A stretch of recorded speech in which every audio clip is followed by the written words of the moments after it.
A'udhu billahi minash shaitanir rajim. Bismillahir rahmanir rahim. Assalamu alaikum wa rahmatullahi wa barakatuh.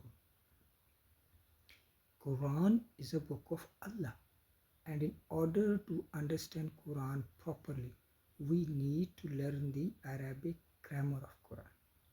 The Holy Prophet Muhammad sallallahu alaihi wa alihi wasallam said, "The best among you are those who learn Quran and teach it to the others." And it's the blessing of Allah that Allah has given us the ability and the opportunity to learn the Arabic grammar of Quran. Haza min fazli Rabbi. Alhamdulillah, Alhamdulillah, Alhamdulillah. So today we will study inshallah baby girl Muslim names from Quran.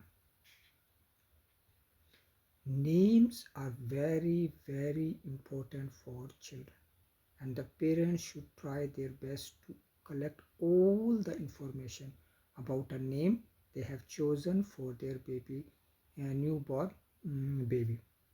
And with the blessing of Allah, we have made this slide to provide parents some extra information about the baby girl Muslim names from Quran. Now in the Holy Quran, there are two words. One is Rahma and one is Rahmat. The both words are present in the Holy Quran. So if we look at their morphology, what's the difference?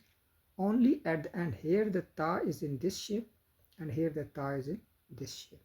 Okay, number 2. This is the location is different. This is present in Surah number 3 and ayat number 8. And this word is present in Surah number 2 and ayat number 218. But the thing to remember is that the root letters of both this word and this word is same. The root letters of both these words are Ra, Ha and Mim. That's the end of this lesson. Alhamdulillah, Alhamdulillah, Alhamdulillah. We pray that may Allah increase our knowledge. Rabbi zidni ilma. Assalamu alaikum wa rahmatullahi wa barakatuh.